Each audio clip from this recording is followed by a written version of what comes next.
Korupsi di masa bencana bisa dihukum mati. Jangan sampai ini Pak Jokowi ditipu sama anak kecil. Proses pengadaan jasa pelatihan, saya orang Palembang Pak, saya bingung, ada pelatihan bikin pempek Pak, 600.000 rupiah. 600.000, belajar aja sama istri saya di rumah, gratis gitu loh. Nah iya, ya di YouTube gratis gitu loh. Pak Firly juga bisa buat itu pempek itu kan. Yang dilakukan oleh Ring 1 Istana ini dalam konteks staf khusus presiden. Saya kasih contoh, ada anak muda ngirim surat ke camat-camat atas nama COVID. Ya nggak, bubarin aja staf khusus. Anak muda, saya muda Pak, nggak pernah rampok uang rakyat. Ini anak baru umur 20-an tahun rampok uang rakyat triliunan. Malu kita jadi anak muda. Kita minta tolong ketua mainkan ini untuk proyek kartu prakerja senilai 5,6 triliun. Cukup dengan mundur Pak. Ini korupsi. Salah satu vendor ruang guru itu staf khusus presiden. Alamat pemilik sahamnya, beneficial ownernya ada di Singapura, ada di Amerika. Mau begini konyolnya kita. Siapa yang terlibat diusut. Korupsi di masa bencana bisa dihukum mati. Soal kartu prakerja tadi kurang detail ya. Sebenarnya ide Pak Jokowi sangat baik, dan saya tahu itu kalau dilaksanakan dengan baik akan sangat bagus, tapi pelaksanaannya sangat mengkhawatirkan.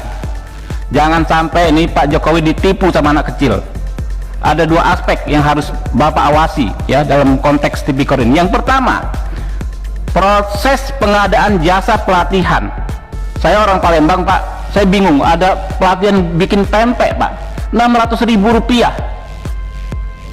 Itu kan ada e-katalog. Kalau misalnya Bapak usut pengadaan traktor, Bapak bisa usut ya kan harga di toko A, toko B dan spesifikasi yang sama.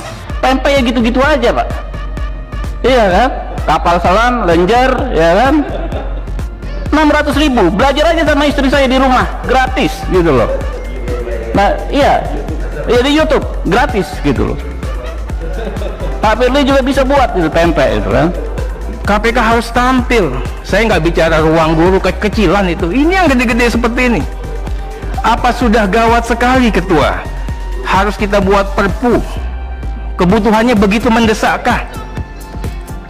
Apa gunanya menteri, pejabat negara kalau begitu? Di saat keadaan genting lepas tangan pada ketakutan, nggak mau minta tolong, minta imunitas. Kasihan ini Pak Jokowi. Nggak ada yang mau berani ngambil kebijakan, nggak ada yang mau pasang badan, tapi minta fasilitas. Bahkan sekarang mau kerja minta imunitas.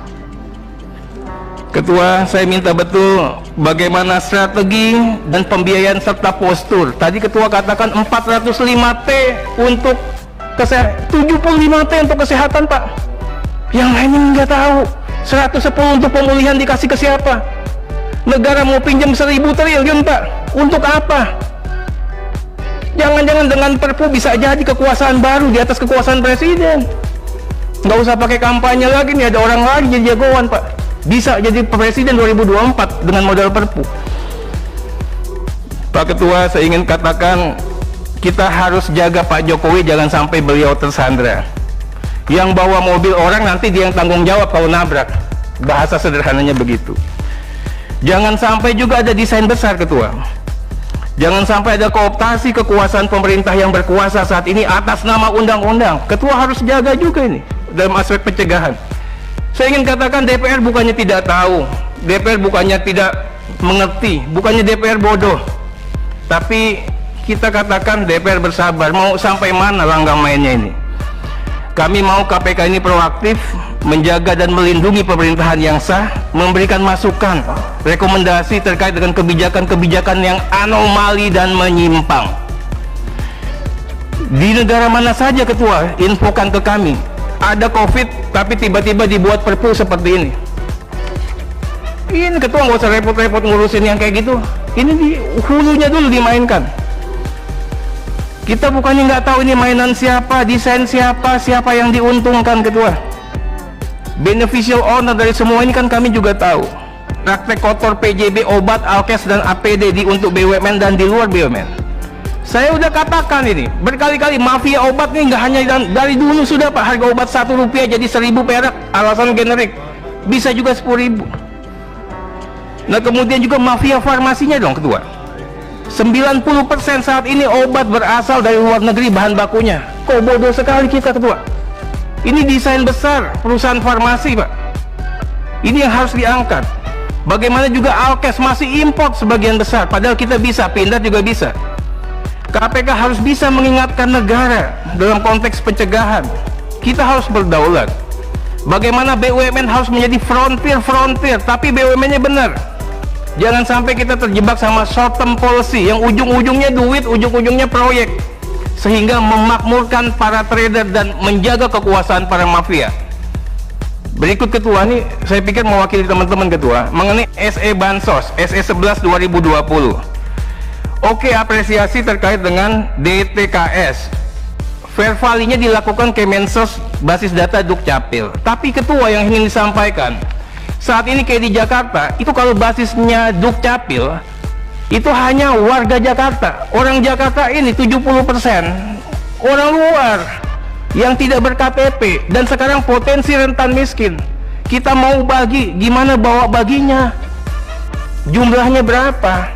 Ini yang saya katakan, dan berkali-kali polisi sudah melakukan upaya kemarin menyisir, itu lebih bagus. Nah, saya minta KPK juga melakukan kerja-kerja yang seperti itu. Bantuan DTKS harus mengena dan tepat sasaran, Ketua. Ini ladang uang baru, Ketua. Berikut, Ketua, ini hanya sebagai ria kecil. Penunjukan platform digital tanpa tender untuk proyek kartu prakerja senilai 5,6 triliun. Gagasan Pak Jokowi ini bagus, Omnibus Law, semuanya bagus. Tapi diimplementasikannya dipangkas sama orang-orang yang nggak benar. Implementasinya dipenggal. Bagaimana 8 vendor digital tanpa tender yang diberikan kuota raksasa, Ketua, permen raksasa oleh pemerintah? Bagaimana bisa terjadi? Bagaimana strategi pengawasannya? Dan tidak cukup dengan mundur, Pak. Ini korupsi. Salah satu vendor ruang guru itu staf khusus presiden. Alamat pemilik sahamnya, beneficial ownernya ada di Singapura, ada di Amerika. Mau begini konyolnya kita. Siapa yang terlibat diusut. Berikutnya juga mengenai masalah praktek-praktek menghisap yang dilakukan oleh ring 1 istana ini dalam konteks staf khusus presiden. Saya kasih contoh, ada anak muda ngirim surat ke camat-camat atas nama COVID. Ya nggak, bubarin aja staf khusus. Anak muda, saya muda, Pak, nggak pernah rampok uang rakyat. Ini anak baru umur 20-an tahun ngerampok uang rakyat triliunan. Malu kita jadi anak muda. Kita minta tolong, Ketua, mainkan ini. Kemudian penerbitan surat B11939, sumbangan bencana. Ini prinsipnya good governance, terbuka dan transparan, tapi harus diadministrasikan dengan baik.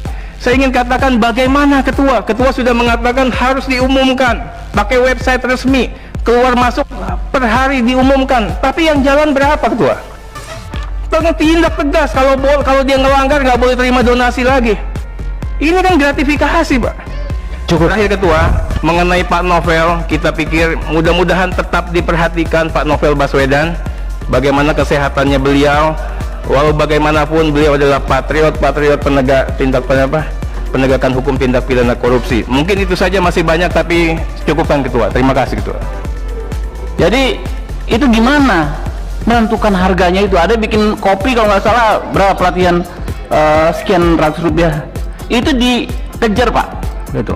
Ini kita gregetan, Pak. Kita pengen Pak Jokowi sukses, berhasil dengan program kartu prakerja. Jangan ada yang berani-berani mengambil kesempatan.